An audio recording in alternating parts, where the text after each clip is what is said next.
On an October night in Beverly Hills, two teenagers walk the hiking trails that connect the affluent neighborhoods. They hop a fence and head to the end of a mansion-lined street to a house with a pink Bentley parked out front. The duo walks up the driveway and right through the front door, almost like they lived there. An hour later, they leave with luxury bags stuffed with clothes, cash, and a whole lot of new bling. It's the first of many home raids. Welcome to the case of the Bling Ring.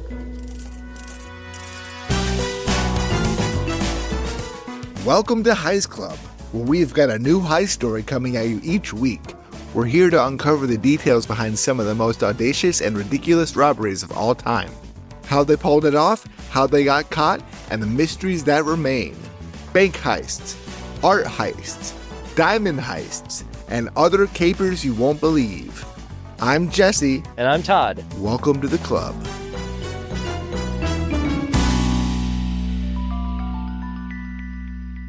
Welcome, Heist Clubbers, to the second installment of our movie month, where we cover heists that inspired popular films, or semi-popular films in this case. This week, we detail the case that inspired Sofia Coppola's 2013 film, The Bling Ring, starring Emma Watson and a bunch of other people who I can't say I really know by name, but some of them were real actors, apparently, although you might not think that based on their performances. There were other actors. It was not a one-woman show. Leslie Mann is in it. She's a real actress, you know. Oh yeah, yes. I love Leslie Mann. Yeah, that was a highlight of the movie for sure. Honestly, yeah. We'll get more of that later, but I agree. Her as Emma Watson's mom and that family is the highlight of a film, which I would not say has a lot of highlights in my opinion. So maybe the only highlights are in their hair. There were some highlights in the hair. They look good. I respect the highlights. Yeah. Well, this one is. The mid-2000s is the golden age of reality TV. Shows like MTV's Cribs, The Osbournes, The Simple Life give the public access to celebrities like we've never seen before. And for the first time, we have a new wave of celebrities who are famous for fame's sake. We talked about this in our Kim Kardashian episode.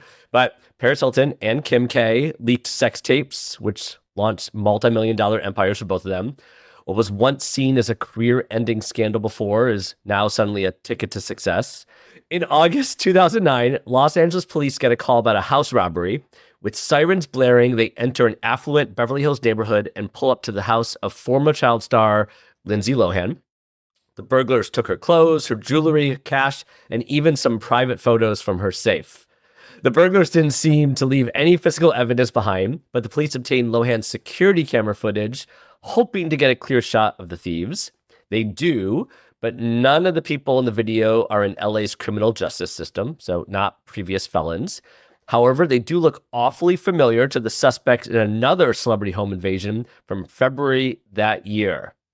So it's a string of robberies, if you would. Mm-hmm. And what do you do when a celebrity gets robbed by unidentifiable criminals? Well, LAPD detective Brett Goodkin thinks TMZ is the best place to go, so he gives them the footage. But now we're going to jump back in time and tell the story of this Bling Ring, if you would. And the movie, they changed the character's name, so it's a little, don't worry about comparing the movie character names to this, because they different. Right. Our story begins with a kid named Nick. Nick Prugro grew up in Granada Hills, a suburb of the San Fernando Valley, an area north of central Los Angeles, part of a middle-class family of four. We have a picture of him. He's actually like a handsome guy, you definitely can tell he's young. He's got a LA beanie on. Yeah, it looks like he could do some extra work for Nickelodeon. Yeah, well, it's funny you should say that. Oh, what? Since Nick could remember, he knew he wanted to be famous, and he does some extra work on Zoe 101, a Nickelodeon boarding school series starring Jamie Lynn Spears, and adores the attention life on set brings him. He doesn't care about the acting, just the attention and money that comes with it, which makes sense based on what he goes on to do. When he enters his teen years, he struggles with the fact that he could be gay. Then he quits acting due to his insecurities about his talent and looks. Now at 15, his family moves to Calabasas, still in the Valley, a much different neighborhood than the suburbia of Granada Hills. And Calabasas is the Kardashians' neighborhood, if I remember correctly, right? We talked about this. But yeah, that's where he is now, the Kardashian neighborhood. And in Calabasas, they were considered poor, even though they owned a home in Calabasas. While all of the kids drive Mercedes and Lexuses, he drives a Honda to school. 1 year in, he gets expelled from Calabasas High for excessive absences and drinking on campus. It's a killer combo. Yeah. And he goes to Indian Hills Alternative School, a place for at-risk youth. He's drifting and doesn't have much hope for himself. His parents don't seem that involved, as far as we know. Then he meets Rachel Lee. She's in the same year as him and is popular, social, and pretty. They become fast friends, and Rachel reignites Nick's passion for celebrity and fashion. Before he would stay home, now he goes out every weekend to a new house party in the Valley. Rachel is a Calabasas local. Her parents got divorced when she was 1, and she went to live full-time with her dad. But when she was 4, her dad gives her mom full custody due to financial struggles. Rachel didn't fully understand this, though, and believed he abandoned her. He doesn't leave her life completely, though. That'll come up later. From an early age, she would steal from her mom's purse before she got home from work. She only took a small amount so her mom wouldn't notice. She thought this move made her a criminal mastermind, though. She sees herself as a character in like an Ocean's film or a Fast and Furious movie, the early iterations at least. And despite having a criminal mastermind persona, Rachel has some deep insecurities. She especially struggles with her racial identity, being the only Korean in her social circle, even thinking she was deformed. Sad. Like Nick, she thinks of herself as Calabasas poor, even though her mom has a nice house in one of the wealthiest cities, and Rachel drove an Audi A4 to school. Just depends on who you're around. I guess If so. you're around more rich people, then you're just going to imagine what you don't have. You're just going to see everyone above you. Yeah, there's a crazy amount of wealth in Calabasas, but also if they are watching the Kardashians and Paris Hilton, it's just very easy to compare yourselves to that. And, there's always more. People around all around the world wanted to be Kim Kardashian and Paris Hilton. And when you're right down the street from them and other people might be as rich as them, of course you want to be like them and feel like you're poor. Yeah. It is interesting when you're living even LA proper, it's like you're so close to this gigantic amount of wealth. And again, they seem to be doing just fine, Rachel's family, Rachel's mom and her, but still not the same. So she was always borrowing clothes from friends to look cooler and resents her mom for not giving her the life that her friends have. So her friends are also a little bit wealthier.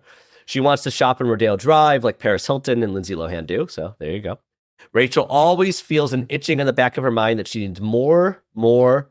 That itch comes at a pool party when someone offers a 14-year-old Rachel some Xanax. All her worries vanish, and she's instantly hooked. Good for her. Those kind of parties. I'm glad that worked out. That person who offered the Xanax, by the way, definitely not like a licensed therapist. Not a... Oh, you don't think there was a psychiatrist at the pool party? At the pool party? Yeah, no. Just like, Rachel, tell me about your family. I'm going to offer you some Xanax. Here, please. Here's a prescription. The pharmacy is actually in the kitchen. Yes. A lot of pharmacologists throwing pool parties for 14-year-olds. Anyway, she stops caring about what others think, thanks to the Xanax, of course, and finally becomes the rich LA party girl she always wanted to be. This new version of Rachel, who throws caution to the wind, also takes from her early years as a criminal mastermind. At Calabasas High, she and a friend steal Uggs from the gym locker room. The girls they steal from even confront the duo, but Rachel denies it even when her friend confesses. So Rachel is pretty hardcore about it. Rachel gets kicked out and sent to Indian Hills, where, of course, then she meets Nick. And she sympathizes with how he was bullied over his sexuality. In the movie, it's a lot more ridiculous. It's like it's his first day. She just starts talking to him. There's no reason for them to make a connection. She brings him under her wing. There's not much motivations said at all in the movie, but that's just one example of it. It's just kind of there, and it happens. So Rachel invites Nick over and they paint each other's nails, which actually would have been a good scene in the movie, but that's not in it. Instant BFFs. Nick teaches her about makeup. She teaches him about hair. It looks like two lonely, insecure kids have finally found community in each other, which would be a very sweet thing if they didn't go on to, commit a bunch of crimes. Yeah. So their friendship is not as innocent as it seems. They drive their cars around the city like a bat out of hell, or paint Nerf guns black and wave them around at people. Those are different things. Yes. We drive our car fast. We threaten people with guns in the neighborhood. That is overlooked. That is crazy. I don't know if that was in the movie. That was not in the movie. Could have been. Again, would have been like a okay scene. I mean, again, maybe that would have been a good scene too, because you would have seen the ramp up a little more to what they end up doing. It's like, oh, they're testing their behavior, testing their limits, and now look at them. But no, they kind of just get right into it in the movie. Yeah, I mean, we were all teenagers doing silly stuff, but like, hey, let's paint these Nerf guns black and so people think they're real is pretty terrifying. And point them at people and scare Yeah. the Yep. Jesus out of them. Yeah. Yep. So, of course, they also party like there's no tomorrow. They even call themselves Bonnie and Clyde, which is interesting. So they're aware of who Bonnie and Clyde are. I probably have not seen the Nice. movie, just aware that a male-female duo that did bad things. Are those characters in The Hills? Yeah, Bonnie and Clyde. Whatever they Bonnie were. Hilton and Clyde Ritchie. That's right. Yeah, that's it. That's it. Yeah. Yeah, good point. After one house party, Rachel walks over to her car and pulls on the door handle. It opens. Without a word, she sticks all the credit cards inside. Nick watches on stunned. What if they get caught? But he changes his tune when they go on a shopping spree the next day. Rachel takes him to Robertson's, which is Paris Hilton's favorite luxury store. The associates don't bat an eye. To them, Rachel and Nick just look like another pair of rich kids looking to spend their parents' money. They leave with over $5,000 worth of clothes. So now, every time they leave a party, they do this fun thing called checking cars. Nick drives at a snail's pace while Rachel hangs her arm out the window, pulling on the car doors as they pass. Which, again, I always think is a great visual that could have been in the movie, but they don't do it that way. They're just walking in the movie. But it's I don't think you should do this. It's not cool, but it does look kind of cool when you imagine it. No, Like it's smoking cigarettes. Yeah, exactly. Yeah, it's cool in a movie and it's fun to imagine. I'm sure it was badass when you're that age. They definitely thought they were badass. I mean, I was not perfect. I was not a saint. I didn't do this. Right. That's true. Yeah. Yeah, there's pushing the limits and there's this. And then, so basically, if the door opens, Rachel searches it in another 30 seconds and they move on to the next one. One night, they get to a car with nothing inside but the keys. Rachel turns to Nick and says, I'm going to take the car. She reasons it's because she needed one. I guess her Audi wasn't enough. And just like that, they drive off in a $70,000 supercar. So that is a very nice car. Yeah. Shockingly, the police never knock on their doors. So they just get away with it. How do you get away with just driving away in a stolen car? Is the question I was asking too. Yep. In Calabasas, everything is new. People are constantly buying new stuff. So a lot of the cars only have their dealer plates. Nick and Rachel just remove the plate from the car, slap on a random dealer plate, and ta-da, a new car is acquired. They even take it to school. That is insane to me. It's that easy. It's crazy that stuff is that easy to get away with. You feel like that Is alone it? should be something that would be like, oh, we found the car that was stolen. But no, this is Yeah. just like the first of many things where you feel like, how are they getting away with it? Yeah, I would. That takes a lot of guts. I wouldn't be doing any of this. I'm like, I'm not going to drive the stolen car to school. Are you insane? No. That's crazy. They They're have to so be cool. bold. They want to look cool. They want to look rich. They want to fit in. Although she Yeah. already was popular. And now Nick's a part of her crew. So And they're already Again. rich. there's just no end to it. So Nick and Rachel are having a blast driving around in the new car and stealing from their peers, but they run into a problem. They basically run out of new streets to steal from. It'd be boring to repeat targets. Yeah. So you gotta one night- spice it up. Time to spice it up.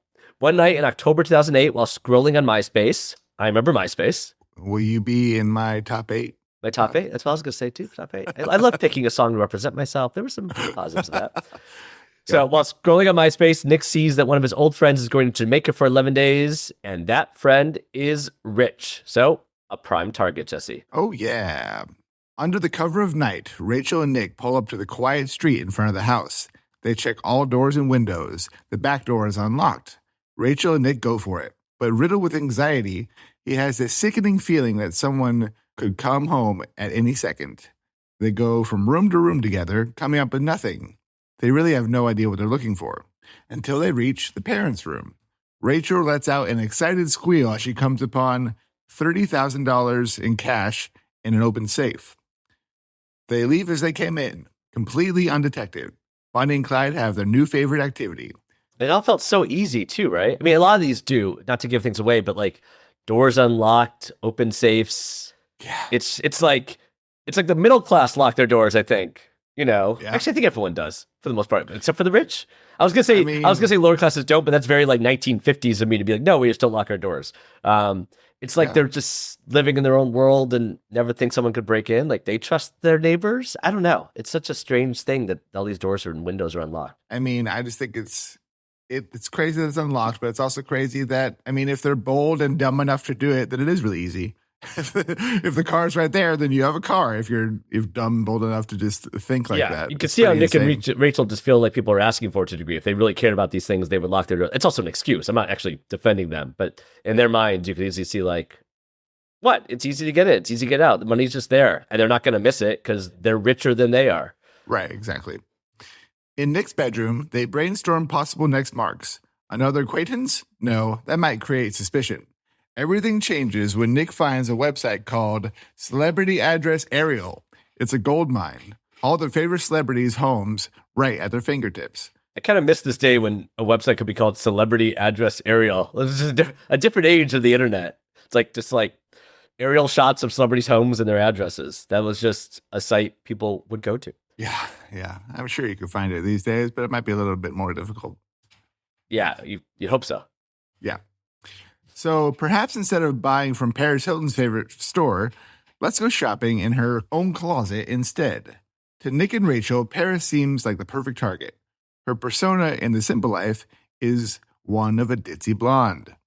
So they think out of all celebrities, she would most likely leave her doors unlocked. Nick studies gossip sites to find Paris's whereabouts. Looks like she's going to Miami. They pull up Google Maps and study entrance points. Time to go to Beverly Hills. The internet really provides everything they need to pull these things off. Yeah.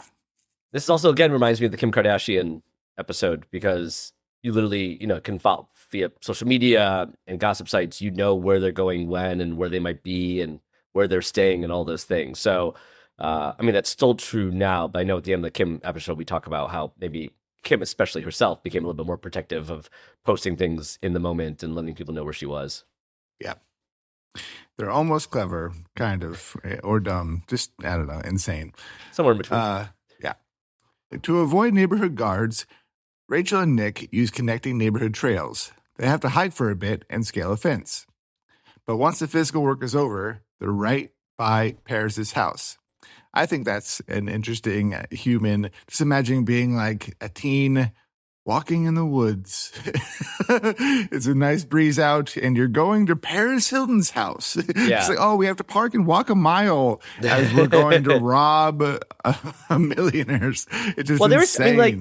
I'm sure they still have like the celebrity home tours, like stuff in LA, right? Where you get in a car and you just drive by fancy gates of, that's where Kevin Costner lives or whoever it might be. So I get like the natural inkling for anyone, but they're just taking it to the next level of, we're not just going to see the house, we're going to break into the house and see how they live, which is just an extension of reality TV, right? Where basically you feel like all of a sudden they feel like they have access to these people in a way that celebrities have never given access before.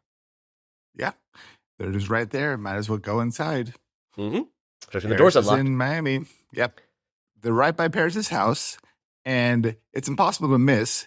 It's the one with the pink Bentley parked out front.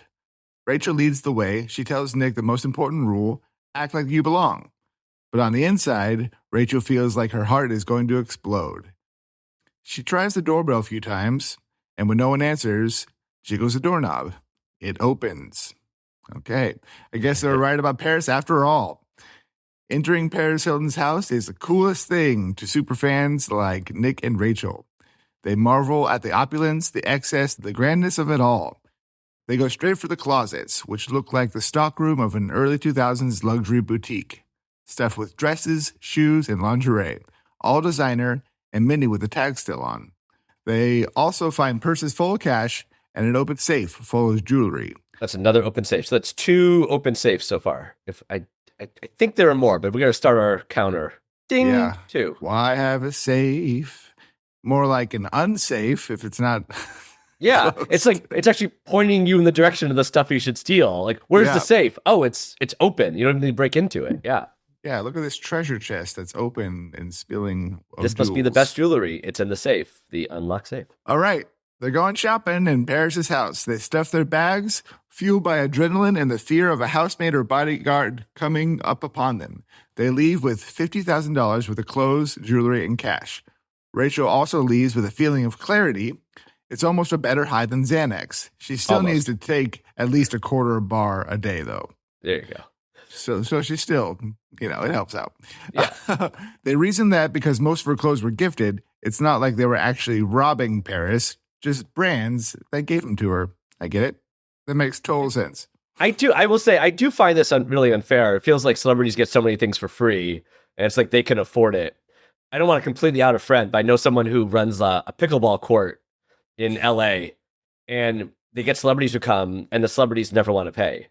You know, it's like they're like everyone. People pay for memberships. They pay for a day. The celebrities just assume like, oh, I'm a celebrity. I can come and just play for a day. I'm like, but they could literally afford this. Like, why do they have to get it for free? Yeah, I'm not trying to take the side of Nick and Rachel. I'm sorry. All of a sudden, it sounds like that. But eat the rich. Sure, eat the rich. Yeah, no, it is weird when celebrities are like, I have money, so I shouldn't pay. Kind of doesn't. Yeah, why do I have to pay for this? I'm a celebrity. It's like, no, that doesn't make sense. Yeah. And besides, there's so much stuff in here in Paris's house, she probably wouldn't even notice. It's not like they're stealing from the poor. Nick and Rachel go straight for the hills and party, boosted by a mix of drugs and the high of robbing their favorite celebrity. Despite being a party girl, Rachel isn't a fan of the LA club scene, but Nick is. When he's out, he meets a girl named Tess, who introduces him to her best friend, Alexis Nyers. Alexis Nyers grows up on the set of the sitcom Friends, I've heard of that, where her dad was the DP. Her mother, Andrea, is a former supermodel and actress. Her parents are total party animals with cocaine and booze as a staple to their diet. Family life was short-lived because her dad cheated on her mom and they got divorced. Alexis and her sister move in with her mom full-time and they move 9 times in a year. Yikes. Her mom, Andrea, despite having no income, spends thousands on weight loss hacks and skincare. They start attending the Church of Religious Science. Use your thoughts and emotions to create your life. Think Oprah's The Secret. She wants to become a minister. But most importantly, she wants to become famous again and make her daughters famous too. Alexis makes up a plan to become a model. Her mom pushes pinup modeling at 16 years old. Ugh. What? I'm not surprised. Was pinup modeling even like popular at this time? I mean, like I feel like that's like a 1950s thing. That's Betty Page. Is Betty Page coming back? Well, maybe her mom thinks it's what you're supposed to do. Yeah. Her mom even supplies her with a fake ID to work. What a great mom. Yeah, stage mom. Her mom's hyper controlling and borderline emotionally abusive. Andrea herself said she was acting like a narcissist during that time. Glad she got some clarity eventually. Yeah, later. Yeah, begin with third person, hopefully. Yes. The secret really helped her. Yes. Alexis lands her first major gig as background in a Marilyn Manson music video and has the time of her life. Free coke is a huge plus, apparently. Ooh, to a 16-year-old? Why is that? Yeah, okay. Actually, that makes a lot of sense. I wonder what music video was. Her Hollywood connections get her access to clubs, even though she's under 18. Then her best friend Tess introduces Alexis to her new friend Nick. Alexis believes Nick is a stylist, which is pretty easy to believe, as stylists are a dime a dozen in LA. Teenage stylist, though? Doesn't she realize like Nick's like 15? Maybe he looks 22. I don't know. Maybe. The new trio go clubbing together constantly, with Nick always paying for everything. Rachel feels a bit betrayed by Nick finding new friends, but they still have their special adventures just to themselves. Nick feels like a true celebrity, but being a celebrity is expensive, so time to go back to work, quote unquote. Or really, back to Paris's. Rachel and Nick watch Gossip Sack to see when Paris is out clubbing, which is practically every night. So even though she's still in town, they make their move. This time, the door is locked. Well, there goes their plan for the evening. How do they get inside? Find out after the break.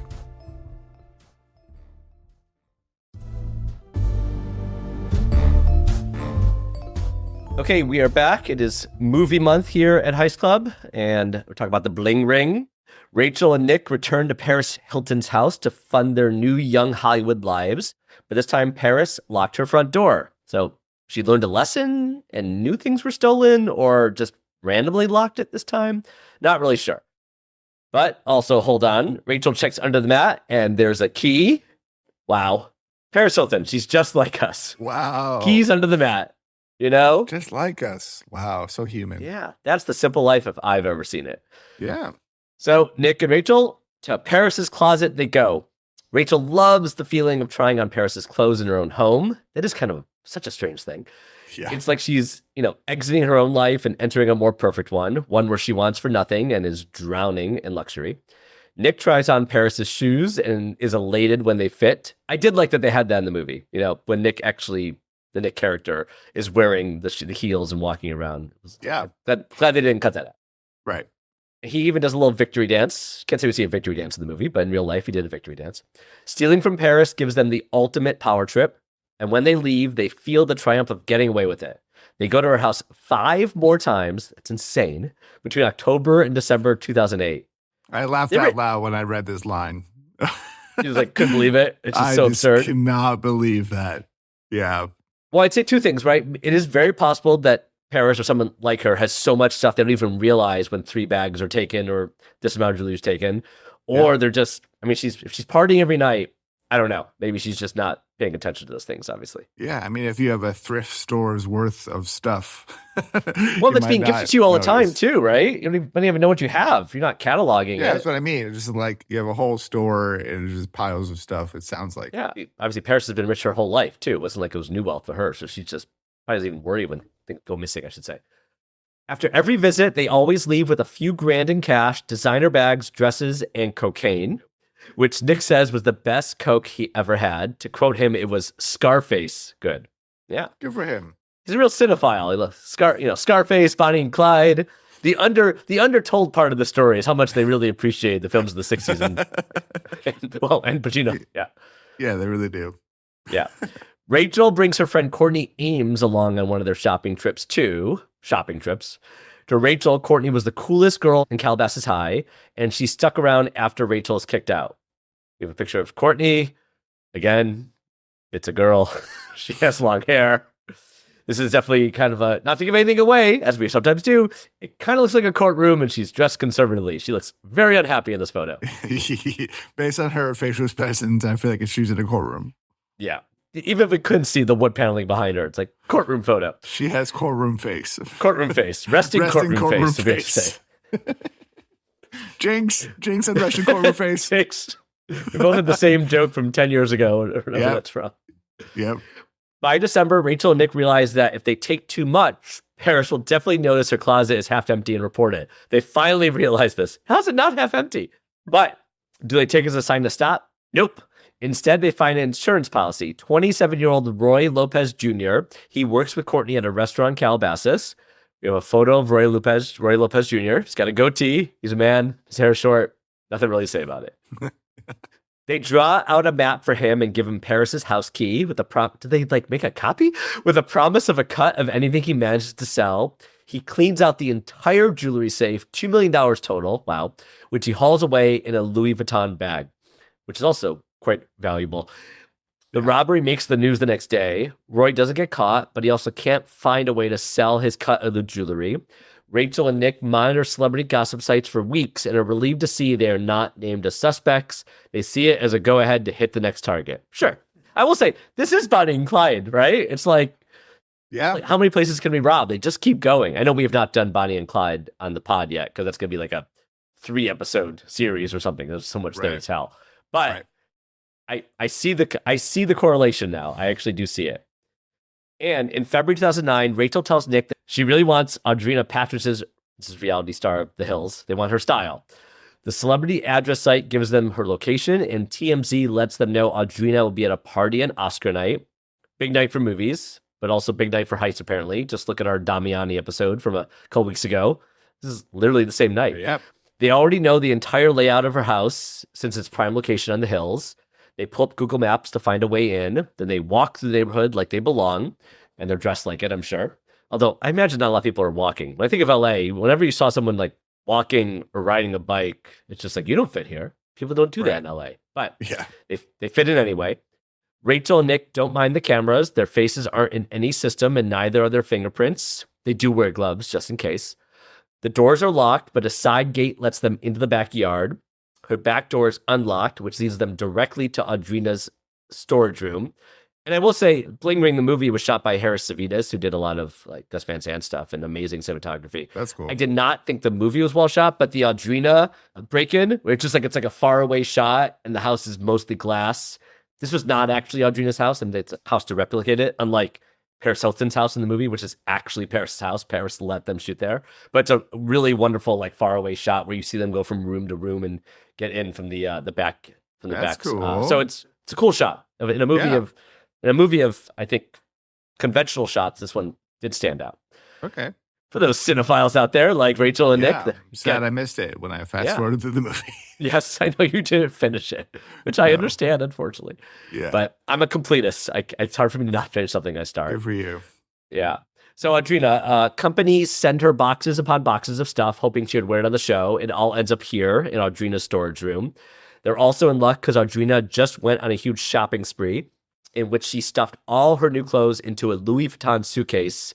Rachel takes it as a pre-packed delivery just for her. Yeah, literally, it's all in that bag. It's so easy to take. There you go. They also grab Audrina's passport and laptop as keepsakes. That just seems stupid. That just feels like that's the kind of thing that would be noticed, right? A passport and a laptop? That's crazy. Yeah, why would you do that? I mean, I guess they're probably also high at this time and not thinking. And I mean, like a literal high. Why would they need her passport? That's just like, that's crazy. Yeah.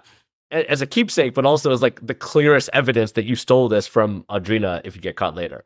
Yeah, and if you're trying to go unnoticed, she's definitely going to notice now. Yeah, I don't know. Anyway, they run away with $43,000 worth of stuff. I actually thought it was going to be even more. Shortly after they leave, Audrina returns and goes looking for her suitcase. She searches the whole house, and when she comes up empty, she opens her jewelry box to put what she's wearing away, only to find it empty.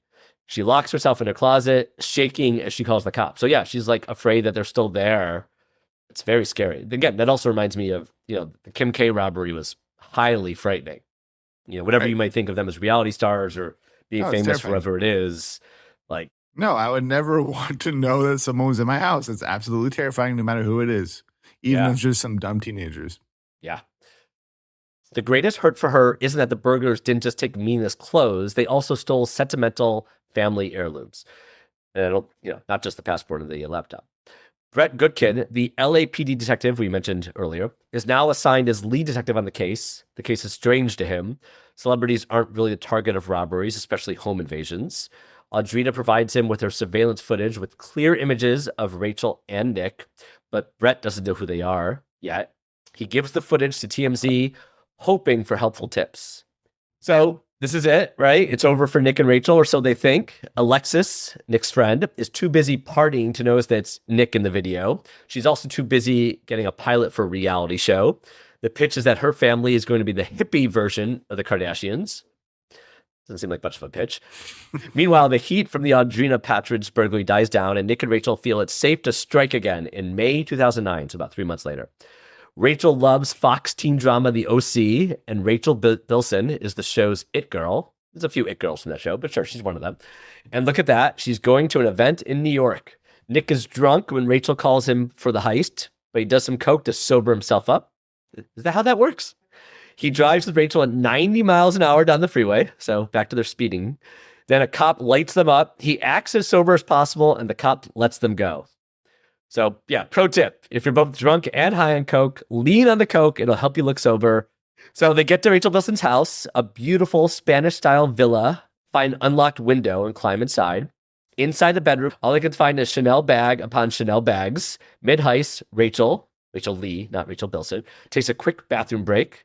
They leave with $220,000 worth of designer bags and clothes, their biggest haul yet. So that's. I think it's interesting that they assumedly love these people they're robbing from. Yes. Like, I love the OC. Rachel Bilson is amazing. Let's go rob her. And I think you think you would, maybe they don't like them, like Paris Hilton. I just think it's really interesting. If you admire these people and want to be like them, why would you steal from them? It's just I definitely thought about that when watching the movie. Not because if like the movie says anything explicitly, as much as I was like looking for more meaning while watching the movie and not finding it. So, but like one of the things in the movie is like they do jump, it gets pretty pedantic, but they jump back and forth between robbing the celeb, partying, robbing the celeb, partying. And it does, while they don't give you any depth to the characters, it does make me think like it is like they're living out their fantasies. Like they love Rachel Bilson. Now they get to wear her dress. Now they get to use her handbag. Like they want the money because they do spend the money on drugs and more shopping sprees and clothes. Yeah. But in general, it doesn't feel like they're always just like stealing this stuff and then selling it for as much money as they could get. They keep a lot of it. It's the style they want, and the clothes that they see on a TV show or they see on a red carpet, and wow, I get to try that on. I get to wear that. This is mine now. It is this celebrity obsession for sure. Yeah. They're obsessed with them, so they steal their clothes and wear them. It's pretty insane. What are you, Buffalo Bill? It's like it's kind of crazy. Yeah. They're not wearing people's skin like Buffalo Bill might be doing. Well, It's not wait quite to the the end level. of the episode. Well, No, okay, we changed the ending, but it is levels of that for sure. Yeah, and also I get why that makes Sofia Coppola want to make the movie. Like she loves celebrity culture and celebrity obsession, and it speaks to that. Just doesn't say much about it. Right. Yeah. The next day, while Nick and Alexis are hanging out, he shows her all the stuff he got from Rachel Bilson's house. He gives her the stuff Rachel doesn't want. That's nice. Alexis wears the clothes to photo shoots, which she needs because E! Network has picked up her show. Nick tags along to a production meeting as a prospect for a minor role. The producers want to sell him as the gay best friend, but he isn't comfortable playing that character. He gets let go. So yeah, I do find Nick interesting in that like the gay stuff is, not, I mean, he's definitely like wrestling with it, he's like playing the stylist. In the movie, it's never outspoken. It's never said at all. There's definitely moments where you feel it or, whatever it might be, but it's a really natural performance and natural perspective on it. And I don't know, it's just, he clearly wrestles with himself, right?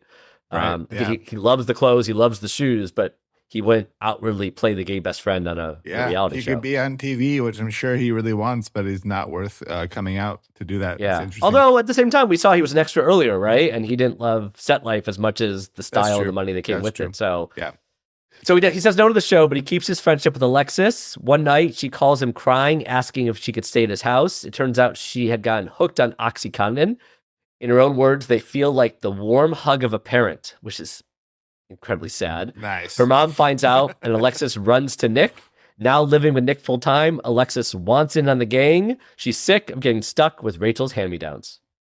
In July 2009, they find Orlando Bloom's address. Nick's idea, question mark? Nope. Rachel wants some of his girlfriend's Victoria's Secret model Miranda Kerr's lingerie collection. Nick doesn't want Alexis involved because it would water down the profit pool. But then Rachel tells Nick her friend Diana Tomeo is coming along. She's a student body president of Indian Hills. She was awarded a scholarship after graduation. She works multiple jobs to support her family and lives in one of Calabasas's few apartment complexes. Man, they're really like poisoning their friends. Diana sounds amazing. Student body president, scholarship graduation, multiple jobs for her family. Like she definitely, living in an apartment complex, she actually is lower income, I think, versus Nick and Rachel. Right. And now Diana's a part of it too, just roping her in. Yep. Bringing everyone down with them. I know. So as an FU, Nick brings in Alexis, which he knows will piss off Rachel because she is jealous of him and Alexis's friendship. The four of them meet outside Orlando Bloom's house. Crazy, Alexis claims she was too high to function, but Nick's recollection says otherwise. They walk backwards to the front door. No faces on the camera this time, which of course is open. Even Orlando Bloom doesn't lock his front door. The four split and start bagging stuff up. We should say three of them start bagging stuff up because Alexis freaks out and vomits. That's what I would be doing. Yes. She manages to grab a Louis Vuitton computer bag and a black sequin dress, though, in her drug-riddled stupor. Vomiting state. Nick takes a ton of Orlando's clothes. Lucky for him, he and Orlando are the same size. But the real haul is 10 Rolex watches and $5,000 in an envelope, which Rachel and Nick don't tell Alexis or Diana about. The takeaway is $550,000, their biggest haul. Yeah. That is $500,000. That is those crazy. watches alone. You crazy teens. Yeah. Yeah, those watches probably did it. Rachel gets the idea to make more money by setting up a blanket at Venice Beach and selling whatever they don't want for $20. That's crazy. $20. Yep. They sell it all in less than 15 minutes. Of course they do. It's like they're not, there are knockoffs on Venice Beach going for more than $20. They're selling the real thing. I know. They just, yeah. I guess cops just let it go. Don't even notice. They also recruit Diana's boyfriend, Johnny Ajar, a drug trafficker, to sell some of the goods. Oh, okay. So maybe Diana's not as good as I was making her out to be. I mean, she's Yeah. working multiple jobs, but she's also dating a drug trafficker. Yes. Okay. Rachel and Nick don't really like the expanded group and see Alexis and Diana as liabilities. And they are correct because Alexis calls her mom and says she needs to come home because Nick was into some bad things with other kids. With the Orlando Bloom case, Detective Goodkin now thinks he has serial burglars on his hands. Meanwhile, the serial burglars are living like soft celebrities, all the riches without the fame. Well, yet. Rachel and Nick are addicted to the high. They can't stop, especially if they want to keep this lifestyle. They go back to their old ways as a duo and hit Brian Austin Green and Megan Fox's house. Rachel wants the clothes, obviously, but Nick takes Green's Sig Sauer 380 semi-automatic handgun. That's an escalation, right? I mean, Yeah, look, a giant gun. Rachel's father sees her self-destructive path and takes her to his Las Vegas home. But one night, Nick calls her with a special mission. Time for the white whale, Lindsay Lohan. that's not very nice to call her a white I whale. wouldn't call her a white whale. I mean, she's white, but a whale? I mean, that's just rude. No, it's just, you know. Those your words, Jesse? No, this must be Nick's. Okay. It takes him digging, but Nick finds her address. And since Lindsay Lohan is always out, they assume she's going to be. And because this is such a big heist, Diana can come too. On August 26, 2009, Rachel, Diana, and Nick walk up to Lindsay Lohan's house. They poorly cover their faces with hoods and hats and scarves. They boost Diana through a window, and she unlocks the front door for them. They figured it out. If you thought Paris Hilton had a lot, double it. It's like a luxury episode of Hoarders. They stuffed Nick's Honda to the brim with designer coats, sunglasses, jewelry, watches, and designer luggage. They couldn't even see out the back window. Just to go back for a second, a luxury episode of Hoarders. I think that was just Cribs, right? Cribs really was just a luxury episode of Hoarders. Like every week was just like, this is where the magic happens. And this is where the magic happens. And this is my fridge. Yep. Rachel also lists some naked photos of the actress from her safe. That is crazy. Another safe that's open. Yes, that's three. Yeah. That's three safes that are open. That's that we've three. mentioned. Count them. Another keepsake along with Audrina Patridge's passport. Patridge's passport. Patridge's passport. Patridge's passport. Oh no, she's behind me. Okay. You did say it 3 times. I know. Okay. Their total is $120,000.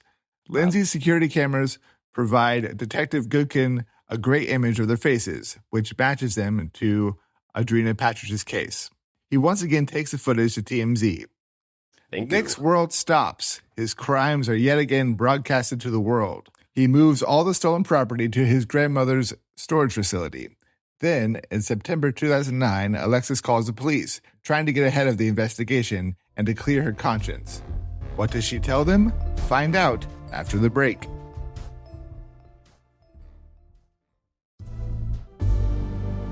Welcome back, Heist Clubbers. After a successful, though lackluster, well, to some people lackluster, heist of Lindsay Lohan's house, TMZ airs more footage of the gang. While Nick may be spiraling, his friend Alexis spirals even more and calls the police to clear her conscience. Investigators verify the identities through Nick's Facebook page. You see a lot of the Facebook pages in the movie as well, as they're commenting and posting photos of themselves wearing designer this and designer that. Nick's mother comes into his bedroom with the phone, crying. Detective Goodkin is on the other end, and he's asking Nick to come outside with his hands up. So nice of him to call. Just, I'm outside. Hey, come on out. No knocking on the door. That's a pretty surreal phone call, though. Yeah. Hey, it's the police. I'm outside. Is this Jesse? Are you messing with me again? No, it's really Detective Goodkin. Yeah, if I had to make up a detective name, I would also say Detective Goodkin. That sounds real. So they take him in for questioning on Lindsay Lohan's robbery. They arrest him, but the CCTV evidence isn't super strong, apparently, as the images aren't HD. And the stolen property is not at his house. It's at his grandma's, of course. He's bailed out that day. He calls the girls and tells them to ditch their stuff. Rachel's already hiding out at her dad's house. She tells Nick she loves him and will never rat him out. And as we know from many episodes of this podcast, whenever someone tells you they love you and they won't rat you out, they will probably rat you out at some point. Yep. Yeah. Whenever there's a code made, the code is later broken. Nick's parents have a lawyer lined up, but Nick doesn't want a boring old lawyer. He wants flashy. Nick hires Sean Ehrenstoft. He's good looking and successful, drives a Porsche, and most importantly, works for celebrities. We have a picture of him next to Nick in the courtroom, and Sean looks very put together. He is in like good shape. His hair looks like it's put together with like cement, is He looks like a lacquered in celebrity place. lawyer for sure. Yeah. Kind of guy you'd see like a billboard for on the highway, Yeah. right? Yep. Or a good commercial for. At this point, detectives only have connected him to the Audrina Patridge and Lindsay Lohan robberies. And if he doesn't talk, his punishment isn't as bad. 1 week later, his attorney tells him if he comes clean on everything and implicates all his friends, he would have immunity. Nick doesn't want to rat out his only friends, but he listens to his attorney. He broke the code first. Sorry, Rachel. It's Nick doing the code breaking. He sits down with detectives and tells them everything, shocking the detectives with robberies they didn't even know were committed at all the Paris Hilton stuff, Brian Austin Green, Megan Fox, etc. He also tells them they had Miley Cyrus, Zac Efron, Ashley Tisdale, Hilary Duff, and Vanessa Hudgens on their roster of future marks. Basically a who's who of Disney Channel stars. Wow. Yeah, I guess they were next. Nick feels both intense relief and sadness. He could start over, but his friendships are ruined. Yeah, you ruined them. Yeah. 2 weeks later, Rachel's at her dad's house when she gets a call from Nick. He asks her what her dad's address is so he can send her stuff. She innocently gives it away. Immediately, dozens of officers raid the home. They take everything that could be involved, including her family's belongings. Sucks for her dad. He was trying to help out. Yeah. Now, the smoking gun is a nude photo of Lindsay Lohan in Rachel's bathroom trash. So she tried to get rid of it. I guess she's throwing it away. Wow. So much for keepsakes. Meanwhile, it's day one of filming for Alexis's new TV show. What are the odds? She parties the night before and gets home around 3 a.m., pops a Xanax, and goes to bed ready for her 7 a.m. makeup call. At 7:30, her mom gets a phone call from a detective, and police search the home, all as the film crew arrives. That is a crazy filming day. I've worked on reality shows before. I've never had that happen. Like, ooh, what a surprise. Reality, the actual reality. Usually it's just we have to fake the reality. Yeah, that is crazy. You try to stay out of the way of the policeman, but also get the cameras rolling as Right. fast as possible. Should we be filming this? Yes, of course we should. Yeah. Yeah. And then Rachel Bilson's clothes are enough to bring her in. That's really the big evidence. She struggles through questioning while high on Xanax. Guess she needed more than a quarter of a bar. And then Diana Tomeo, the student body president, and Courtney Ames, the Calabasas High cool girl, they get booked with Alexis. Police threaten Diana with deportation if she doesn't cooperate. Scary. Alexis's mom calls TMZ on her as she's bailed out for content for the show. They reshoot the arrest scene the next day. This is really blurring the line between their obsessions and then becoming a part of reality show life, and now they're reshooting it. It's fascinating. That's crazy. Yeah. Nick learns from TMZ that he has additional charges for more burglaries. Funny, because isn't he supposed to have immunity? He calls his lawyer, and Sean Aronstoff says that he shook the detective's hand and he trusts them with his word. What a terrible lawyer. Terrible. Oh. Maybe you shouldn't go for the guy with the shiny teeth and the great haircut. No. I actually do feel a little bad for Nick. He ratted out his friends for nothing. Right. I guess he deserves it.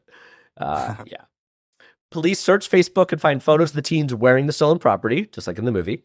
Alexis's reality show angers the prosecutor. It shows her that all these kids care about is getting famous, and she wants no mercy. They even film the preliminary hearing, which does not go well for Alexis. Alexis gets a Vanity Fair interview to help her case, or so she thinks. It turns out to be a hit piece.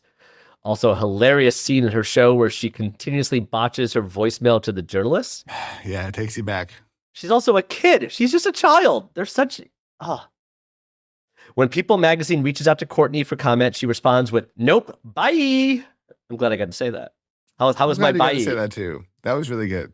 Meanwhile, Nick is mad. He is not a part of Alexis's show, but he does love the paparazzi attention. He even calls the paparazzi on himself. This is so sad. People do that though, right? I think you've seen that, like celebrities call paparazzi themselves. Yeah. While he's wearing Orlando Bloom's clothes and hat. We have a photo. It's just a white t-shirt, but Orlando Bloom's sunglasses and hat. He's just wearing it and smiling at the camera. He does a Good Morning America interview, so clearly the Thieving Ring is national attention, understandably, celebrities and TMZ. And he does hire new attorneys. A little too late, though, Nick, I'd say, because the last one really screwed up his deal. Rachel goes the opposite route. Her attorney mother orders her to not talk to anyone. The only problem is that Nick's interviews make her look like the ultimate villain, which the movie also does. I thought it was like over the top. It's like she is behind everything. Nick's along for the ride. Nick protests here and there. Should we really be doing this? Let's go. They really make the Rachel character look like the villain. That's for sure. And then in May 2010, court proceedings start, and Alexis's TV show called Pretty Wild premieres. Pretty Wild, so clever. Things don't start well when Courtney decides to wear one of Lindsay Lohan's necklaces to court. So dumb. Or I guess probably on purpose, right? Yeah. It's also bad for Alexis when she learns Orlando Bloom will testify against her. She takes a plea deal and accepts 6 months in county jail and to pay $600,000 restitution to Orlando Bloom. Does she have $600,000? I mean, I don't know if she has that. Nick is facing over 50 years, and his lawyers try working with prosecutors, offering Nick's testimony in favor of a lighter sentence. He ends up pleading no contest to the robberies of Lindsay Lohan and Audrina Patridge. October 2011, Rachel pleads no contest to the Audrina Patridge burglary and is sentenced to 4 years in prison. She tells reporters she has no regrets. With 3 down, time to take the rest, Courtney, Diana, Rory, and Johnny, to trial. One problem. Sofia Coppola, as we've referenced many times, is already making a movie about the Bling Ring pretty quickly. It's quite the turnaround. Yep. And Detective Brett Goodkin is working on it as a consultant because everyone wants to be a star or close to the stars. And he even makes a brief cameo arresting Emma Watson's character. Oops. So the case is basically cooked when the star detective is compromised. The prosecutor's office even jokes to the defense teams that they should send Brett flowers because their clients will all get light sentences now, which is basically what happens, which is insane. Courtney pleads no contest to the receiving stolen property. She gets 3 years probation, 60 days community service, so no jail time. Diana pleads no contest to the Lindsay Lohan burglary, is sentenced to 3 years probation. Rory Lopez Jr., Courtney's coworker, pleads no contest to receiving stolen property and is sentenced to 3 years probation, so they're all getting similar sentences here. Johnny Ajar, Diana's boyfriend, pleads no contest and receives a 3-year sentence. Oh, wow. So he got a lot more time. He's a previous criminal. Like he has a record. Everyone else had never done anything before. I guess that makes sense. 3 strikes and you're out era of sentencing. Anyway. And then Nick is sentenced to 2 years in prison, but only serves 1 year in jail. He barely got any time. I mean, Rachel got 3 years and he got 1 year. I guess they really believed his story, and also he ratted and she didn't, right? So he got less time, and you got to paint her as the ultimate villain behind it, so she got more time. That does not feel fair. Alexis serves 30 days in county jail and 1 year of residential treatment at Soba Recovery Center. She shares the jail with Lindsay Lohan, but never meets her face-to-face. Most of the stolen property is recovered, but a few high-value pieces are still missing. Investigators suspect Rachel's dad buried the rest in the desert. He flees to Korea for 3 years. By the way, I found this video of Orlando Bloom on James Corden talking about getting the watches back. He apparently got 5 of the 10 watches back because someone told him who had them. And on his own, he just called this guy over and over and then finally went to his store, which it sounded like was a porno store, and just confronted him. And the guy gave him back some of the watches, and, Orlando just acted tough. So maybe Orlando was just talking it up to make himself seem like the action star he is in real life, but he felt pretty badass. Yeah, so that's pretty cool. If you Google that clip, you'll see it. It's like a couple-minute clip. And then, as we've alluded to many times, in June 2013, the movie premieres with Paris Hilton as a special guest. She even let Coppola film in her home, as we said. The film makes $20 million worldwide, earns mixed reviews. It really was mixed reviews. I thought it'd be even more negative, but nothing near the adoration of Coppola's Lost in Translation or Virgin Suicides. It's really just nowhere near the level of those other films. Yeah. I haven't seen that. I haven't seen any of her films in a long time, I guess. By the way, I don't know if you thought of this, but I was really surprised to see the A24 logo at the beginning of Bling Ring.